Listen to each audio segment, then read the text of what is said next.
CS അക്കാഡമിയുടെ പുതിയൊരു വീഡിയോയിലേക്ക് സ്വാഗതം. നമ്മൾ ഇന്ന് ഡിസ്കസ് ചെയ്യാൻ പോകുന്നത് കെമിസ്ട്രി PYQ ആണ്. അതായത് കഴിഞ്ഞ മുന്നത്തെ കൊല്ലങ്ങളിലൊക്കെ ആയിട്ട് ചോദിച്ച കെമിസ്ട്രിയിലെ ഇമ്പോർട്ടൻറ്റ് ക്വസ്റ്റ്യൻസ് ആണ്. അപ്പോൾ ഇത് വരുന്നത് പീരിയോഡിക് ടേബിളിൻ്റെ കാറ്റഗറിയിൽ വരുന്ന ക്വസ്റ്റ്യൻസ് ആണ് നമ്മൾ ഇന്ന് ഡിസ്കസ് ചെയ്യുന്നത്. അപ്പോൾ നമുക്ക് നോക്കാം. ഫസ്റ്റ് ക്വസ്റ്റ്യൻ, SPDF സബ്ഷെല്ലുകളിൽ ഉൾക്കൊള്ളുന്ന പരമാവധി ഇലക്ട്രോണുകളുടെ എണ്ണം യഥാക്രമം എത്രയാണെന്നാണ് ചോദിച്ചത്. അപ്പോൾ നമ്മൾ പഠിച്ചിട്ടുണ്ട്, ഷെല്ലുകൾ പഠിച്ചിട്ടുണ്ട്. ഷെല്ലുകൾ ഏതൊക്കെയാണ് നമ്മൾ പഠിച്ചിട്ടുണ്ട്? KLMN ഷെല്ലുകൾ പഠിച്ചിട്ടുണ്ട്. ആ ഷെല്ലുകളിലെ ഇലക്ട്രോണുകളെ കാണാനുള്ള ഫോർമുല എല്ലാം നമ്മൾ പഠിച്ചിട്ടുണ്ട്. അതിനുശേഷമാണ് നമ്മൾ എന്ത് പഠിക്കുന്നത്? സബ് ഷെല്ലുകൾ പഠിക്കുന്നത്. നമുക്ക് 4 സബ് ഷെല്ലുകളാണെന്നത് SPDF. അതിൽ ഓരോ സബ് ഷെല്ലും ഉൾക്കൊള്ളാവുന്ന മാക്സിമം ഇലക്ട്രോണുകളുടെ എണ്ണം എത്രയെന്നാണ് നമ്മൾ നോക്കുന്നത്. അപ്പോൾ നോക്കും, എസ് എന്ന് പറയുന്നത്, എസിനാകെ ഒരു ഒറ്റ ഓറിയന്റേഷനേ ഉള്ളൂ. ആ ഓറിയന്റേഷനിൽ എത്ര ഇലക്ട്രോൺ ഉണ്ട്? 2 ഇലക്ട്രോൺ ഉണ്ട്. അപ്പോൾ എസിൽ ഉൾക്കൊള്ളാവുന്ന മാക്സിമം ഇലക്ട്രോൺ എന്ന് പറയുന്നത് എത്രയാണ്? 2 ആണ്. പി എന്ന് പറയുന്നത്, പിക്ക് എത്ര ഓറിയന്റേഷനാണുള്ളത്? 3 ഓറിയന്റേഷനാണുള്ളത്. അപ്പോൾ PXY, PYZ, PXZ. അപ്പോൾ നമുക്ക് പിയിൽ ഉൾക്കൊള്ളാവുന്ന മാക്സിമം ഇലക്ട്രോണിൻ്റെ എണ്ണം എത്രയാണ്? 6 ആണ്. ഡി എന്ന് പറയുന്നത്, ഡിക്ക് എത്ര ഓറിയന്റേഷൻ ഉണ്ട്? 5 ഓറിയന്റേഷൻ ഉണ്ട്. DXY, DYZ, DXZ, DX² - Y², DZ². അങ്ങനെ 5 ഓറിയന്റേഷനാണ് ആർക്കുള്ളത്? ഡിക്കുള്ളത്. അപ്പോൾ ഡിയിൽ ഉൾക്കൊള്ളാവുന്ന മാക്സിമം ഇലക്ട്രോൺ എന്ന് പറയുന്നത് എത്രയാണ്? 10 ആണ്. ഇനി അടുത്തതാണ് എഫിൽ ഉൾക്കൊള്ളാവുന്ന മാക്സിമം ഇലക്ട്രോൺ എന്ന് പറയുന്നത് എത്രയാണ്? 17 ആണ്. 14 എക്സിൽ ഉൾക്കൊള്ളാവുന്ന മാക്സിമം ഇലക്ട്രോൺ. അപ്പോൾ നോക്കൂ, SPDF സബ്ഷെല്ലിൽ ഉൾക്കൊള്ളാവുന്ന മാക്സിമം ഇലക്ട്രോണുകളുടെ എണ്ണം യഥാക്രമം ചോദിച്ചിട്ടുണ്ട്. അപ്പോൾ ഏതാ വരിക? 2, 6, 10, 14. ഇത് അധികം PSCക്ക് ചോദിക്കുന്നതാണ്. അല്ലെങ്കിൽ ഇത് ഒന്ന് മാത്രമായിട്ട് ചോദിക്കും, പി സബ്ഷെല്ലിൽ ഉൾക്കൊള്ളുന്ന മാക്സിമം ഇലക്ട്രോണുകളുടെ എണ്ണം. അങ്ങനെയും PSCക്ക് ചോദിച്ച് കാണാറുണ്ട്. അപ്പോൾ എസിൽ ഉൾക്കൊള്ളുന്ന മാക്സിമം ഇലക്ട്രോൺ എത്രയാണ്? 2 ആണ്. പിയിൽ ഉൾക്കൊള്ളുന്ന മാക്സിമം ഇലക്ട്രോൺ എത്രയാണ്? 6 ആണ്. ഡിയിൽ ഉൾക്കൊള്ളാവുന്ന മാക്സിമം ഇലക്ട്രോൺ എത്രയാണ്? 10 ആണ്. എഫിൽ ഉൾക്കൊള്ളാവുന്ന മാക്സിമം ഇലക്ട്രോൺ എത്രയാണ്? 14 ആണ്. അപ്പോൾ ഇത് കറക്റ്റായിട്ട് പഠിച്ചു പോവാം. അടുത്ത ക്വസ്റ്റ്യൻ, കാർബണിൻ്റെയും ക്ലോറിൻ്റെയും ഇലക്ട്രോനെഗറ്റിവിറ്റി വിലകൾ യഥാക്രമം 2.55, 3.16. ഇവയ്ക്കിടയിലുള്ള രാസബന്ധനം ഏതെന്ന് എഴുതുക. അപ്പോൾ ഇത് നമ്മളുടെ ഏതിൽ വരുന്ന ടോപ്പിക്കാണ്? നമ്മളുടെ LPUPയിലെ 2ാമത്തെ മൊഡ്യൂളായ ഏതാണ്? ആറ്റത്തിന്റെ ഘടന രാസബന്ധനത്തിൽ വരുന്നതാണ്. അപ്പൊ എന്താ പറഞ്ഞിരിക്കുന്നത്? കാർബണിന്റെയും ക്ലോറിന്റെയും, അതായത് കാർബണും ക്ലോറിന്റെയും ഇലക്ട്രോ നെഗറ്റിവിറ്റികൾ യഥാക്രമം എത്രയാണ്? 2.55 പിന്നെ എത്രയാണ് വന്നിരിക്കുന്നത്? 3.16. അപ്പോൾ ഇവയ്ക്കിടയിൽ ഏത് ബന്ധനമാണ് ഉള്ളതെന്നാണ് നമ്മൾ കാണേണ്ടത്.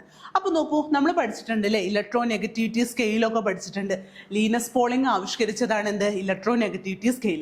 അതിൽ നമ്മൾ കണ്ടിട്ടുണ്ട് ഇലക്ട്രോ നെഗറ്റിവിറ്റി വിലകൾ തമ്മിലുള്ള വ്യത്യാസം 1.7 കുറവാണെങ്കിൽ അതെന്താണ്?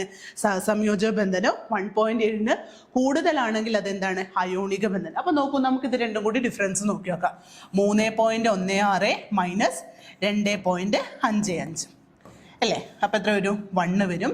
ഇവിടെ എത്ര വരും അല്ലേ? 0.61. അപ്പോൾ ഇതെന്താ സംഭവിക്കുന്നത്? 1.7 കുറവാണ്. അപ്പോൾ ഇതിൽ വരുന്ന സംയോജക ബന്ധനം എന്ന് പറയുന്നത് ഏതാണ്? സഹസംയോജക ബന്ധനാണ്. അപ്പോൾ സഹസംയോജക ബന്ധനം എന്ന് വെച്ചാൽ ഇലക്ട്രോ നെഗറ്റീവ് ഏതെങ്കിലും 2 മൂലകങ്ങളുടെ അല്ലെങ്കിൽ സംയുക്തങ്ങളിലെ ഏതെങ്കിലും 2 മൂലകങ്ങളുടെ ആറ്റങ്ങൾ തമ്മിൽ ഇലക്ട്രോ നെഗറ്റിവിറ്റി വ്യത്യാസം 1.7 കുറവാണെങ്കിൽ അതെന്താണ്? സഹസംയോജക ബന്ധനം. കൂടുതലാണെങ്കിൽ അതെന്താണ്? അയോണിക ബന്ധനമാണ്. അപ്പോൾ ഇലക്ട്രോ നെഗറ്റിവിറ്റി സ്കെയിൽ ആവിഷ്കരിച്ചത് ആരാണ്? ലീനസ് പോളിംഗ് എന്നുള്ള സയന്റിസ്റ്റാണ്. അടുത്ത ക്വസ്റ്റ്യൻ, M ഷെല്ലിൽ ഉൾക്കൊള്ളാവുന്ന പരമാവധി ഇലക്ട്രോണുകളുടെ എണ്ണം അല്ലേ? നമ്മളത്തെ ഫസ്റ്റ് ക്വസ്റ്റ്യൻ എന്താണ്? SPDF സബ് ഷെല്ലിൽ ഉൾക്കൊള്ളാവുന്ന മാക്സിമം ഇലക്ട്രോണുകളുടെ എണ്ണം.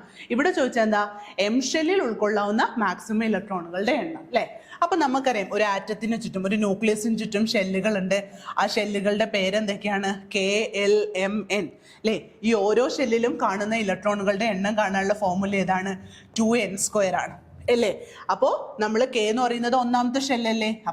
അപ്പോൾ K എന്ന് പറയുന്നത് 1ാമത്തെ ഷെല്ലാണ്. അപ്പം നമുക്ക് എങ്ങനെ എഴുതാം? 2 × 1² എന്ന് പറയുന്നത് എത്രയാണ്? 2 ആണ്. L എന്ന് വെച്ചാൽ ഏതാണ്? 2ാമത്തെ ഷെല്ലാണ്. അപ്പം നമുക്ക് എങ്ങനെ എഴുതാം? 2 × 2².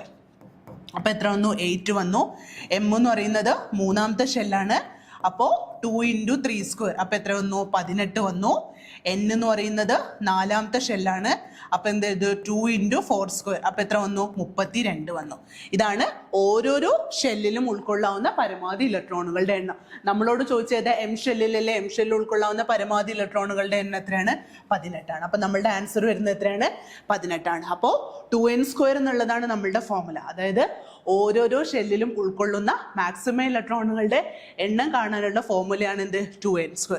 അപ്പോൾ ഒന്നാമത്തെ ഷെല്ലിൽ 2 ഇലക്ട്രോൺ, രണ്ടാമത്തേൽ 8 ഇലക്ട്രോൺ, മൂന്നാമത്തേൽ 18, നാലാമത്തേൽ എത്ര ഇലക്ട്രോൺ കിട്ടി? 32 ഇലക്ട്രോൺ കിട്ടി. ഇങ്ങനെയാണ് ഓരോ ഷെല്ലിലെ ഇലക്ട്രോണിനെ നമ്മൾ കണക്കാക്കുന്നത്. അടുത്ത ക്വസ്റ്റ്യൻ നമ്മൾ നേരത്തെ കണ്ട ക്വസ്റ്റ്യൻ അല്ലേ? പീരിയോഡിക് ടേബിളിൽ ഗ്രൂപ്പിൽ മുകളിൽ നിന്ന് താഴോട്ട് വരുന്തോറും അയോണീകരണ ഊർജം എന്താണ് സംഭവിക്കുന്നത്? എന്താണ് അയോണീകരണ ഊർജം എന്ന് വെച്ചാൽ വാതകാവസ്ഥയിലുള്ള ഏതെങ്കിലും ഒരു ആറ്റത്തിന്റെ ബാഹ്യതമ ഷെല്ലിലെ ഇലക്ട്രോണിനെ വിട്ടുകൊടുക്കാൻ ആവശ്യമായ ഊർജത്തിനെയാണ് നമ്മൾ എന്ത് പറയുന്നത്? അയോണീകരണ ഊർജം എന്ന് പറയുന്നത്. അപ്പൊ നമുക്കറിയാവുന്നതാണ് അല്ലേ? ഗ്രൂപ്പിൽ എന്താ സംഭവിക്കുക? മുകളിൽ നിന്ന് താഴേക്ക് പോകുമ്പോൾ എന്താ സംഭവിക്കും? ഷെല്ലുകളുടെ എണ്ണം കൂടും അല്ലേ? അപ്പോൾ ഷെല്ലുകളുടെ എണ്ണം കൂടുമ്പോൾ എന്താ സംഭവിക്കുക?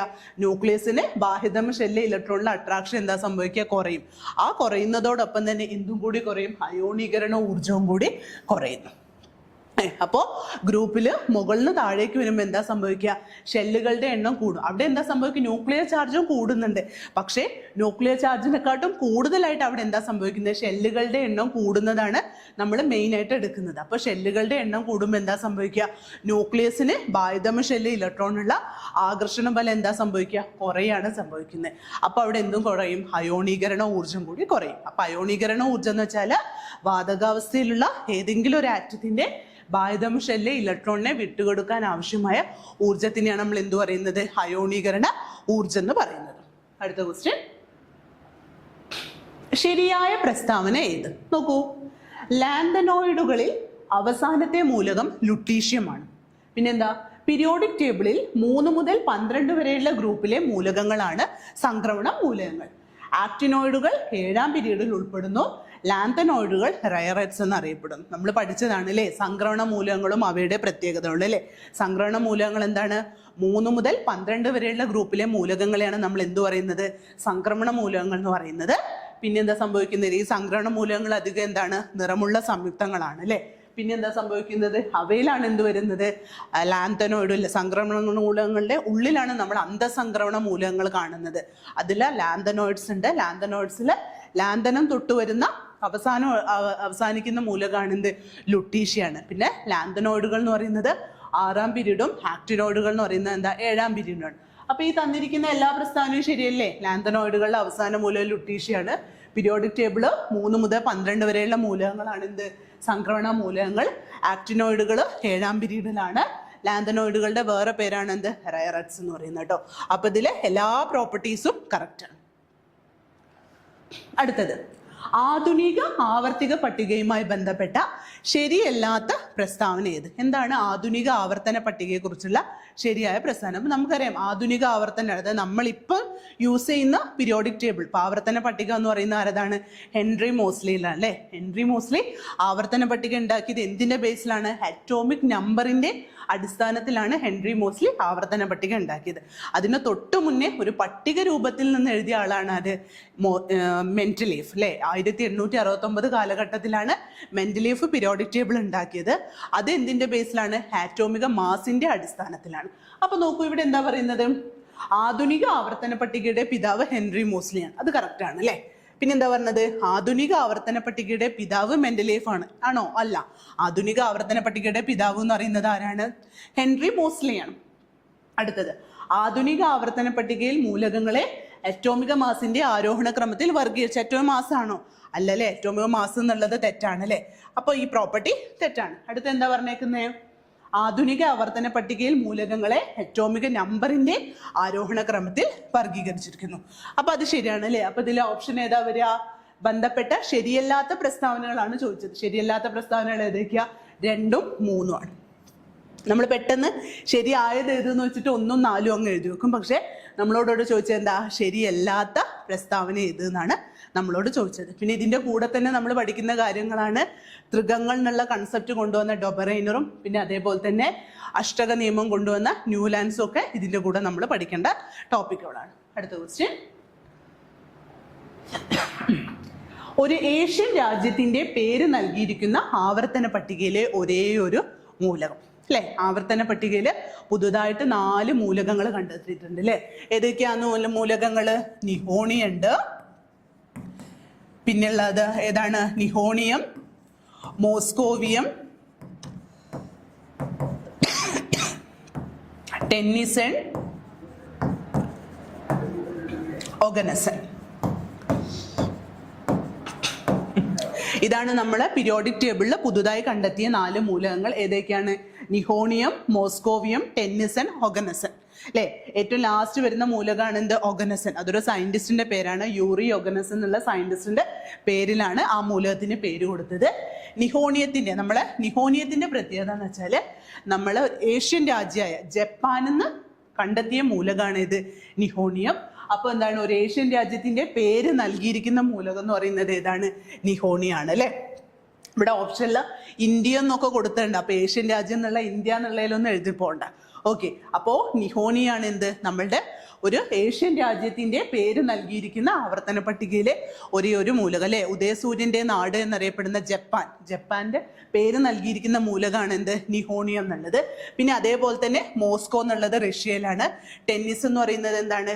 ഒരു ലാബാണ്. ടെന്നിസ് എന്നുള്ള സ്ഥലത്ത് ലാബിൽ നടത്തിയ പരീക്ഷണങ്ങളിലൂടെ ഉണ്ടാക്കിയ മൂലകങ്ങളാണ്. അപ്പൊ ഇതിന്റെ അറ്റോമിക് നമ്പർ എന്ന് പറയുന്നത് നിഹോണിയം എന്ന് പറയുന്നത് 113, മോസ്കോവിയം എന്ന് പറയുന്നത് 115, ടെന്നിസ് എന്ന് പറയുന്നത് 117, ഓഗനസ് എന്ന് പറയുന്നത് 118. ഇങ്ങനെയാണ് ഇതിന്റെ എന്ത് വരുന്നത്? അറ്റോമിക് നമ്പർ വരുന്നത്.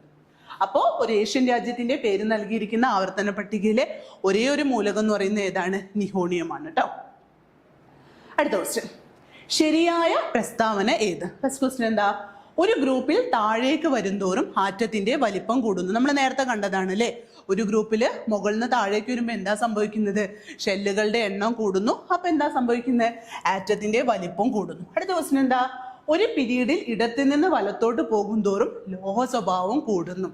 അത് തെറ്റല്ലേ? അതായത് നമ്മൾ പഠിച്ചിട്ടുണ്ടല്ലേ, പീരിയോഡിക് ടേബിൾ പഠിക്കുമ്പോൾ തന്നെ എന്താണ്? ലെഫ്റ്റ് സൈഡിൽ ലോഹങ്ങളും റൈറ്റ് സൈഡിൽ എന്താണ്? അലോഹങ്ങളുമാണ് അല്ലേ? അപ്പൊ നമ്മൾ ഇവിടെ ഇടത്തുനിന്ന് വലത്തോട്ട് പോകുമ്പോൾ അവിടെ എന്താ? ലോഹ സ്വഭാവം കൂടുകയാണോ? അല്ല, അവിടെ ലോഹ സ്വഭാവം എന്താ ചെയ്യുന്നത്? കുറയാണ് ചെയ്യുന്നത്. അപ്പൊ ശരിയായ പ്രസ്താവന ഏതാ? ഓപ്ഷൻ 1 മാത്രമാണ് ശരി. നേരെ മറിച്ച് ഇവിടെ അലോഹ സ്വഭാവം കൂടുന്നു എന്ന് വെച്ചാൽ കറക്റ്റ്. 2 ഓപ്ഷനും കറക്റ്റ് ആണ്. അപ്പൊ നമ്മൾ പഠിച്ചിട്ടുണ്ട് ഈ ലോഹങ്ങളിൽ നിന്ന് അലോഹങ്ങളിലേക്കുള്ള ഒരു മാറ്റം കാണിക്കുന്നതാണ് ആര്? നമ്മുടെ സംക്രമണ മൂലകങ്ങൾ എന്നൊക്കെ നമ്മൾ പഠിച്ചിട്ടുണ്ട്. അപ്പോൾ നമ്മൾ പീരിയോഡിക് ടേബിളിൽ ലെഫ്റ്റ് സൈഡിലുള്ളതാണ് എന്ത്? ലോഹങ്ങൾ. റൈറ്റ് സൈഡിലേക്ക് വരുന്ന അതെന്തായിട്ട് മാറുന്നു? അലോഹങ്ങളായിട്ട് മാറുന്നുണ്ട് അല്ലേ? പിന്നെ നമ്മൾ വേറൊരു കാര്യം കൂടി പഠിച്ചതാണ്. ലോഹങ്ങൾ എന്ന് പറയുന്നത് ഇലക്ട്രോണിനെ വിട്ടുകൊടുക്കാനാണ് അവർക്ക് കൂടുതൽ ടെൻഡൻസി ഉണ്ട് അല്ലേ?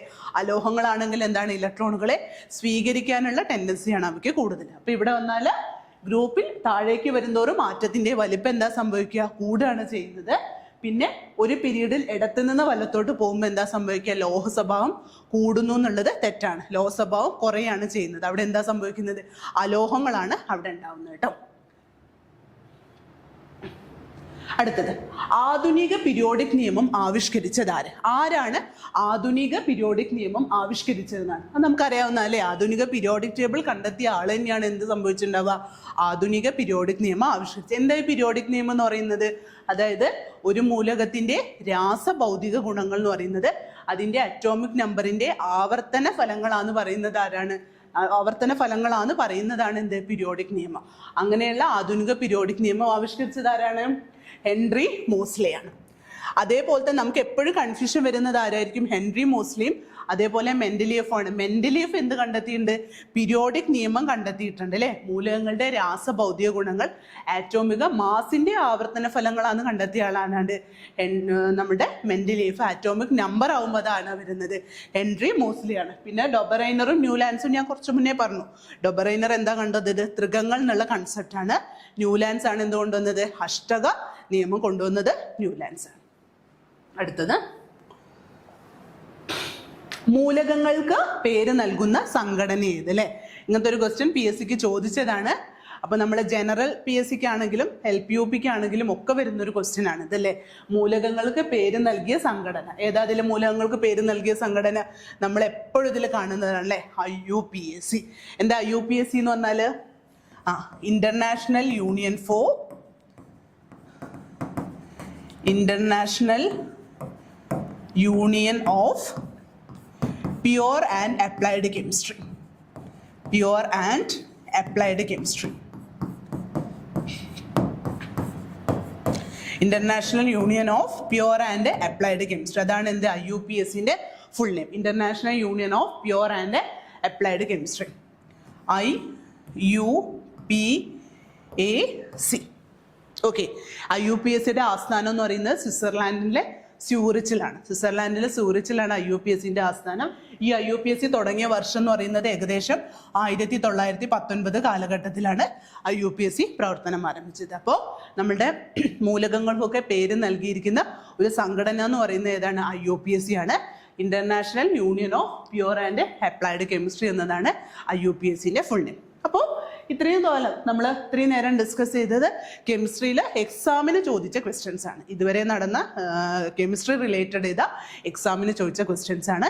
അപ്പോൾ എല്ലാവരും ക്വസ്റ്റ്യൻസും അതിനോടനുബന്ധിച്ച ഫാക്ട്സും നന്നായിട്ട് നോക്കുക. Okay, thank you.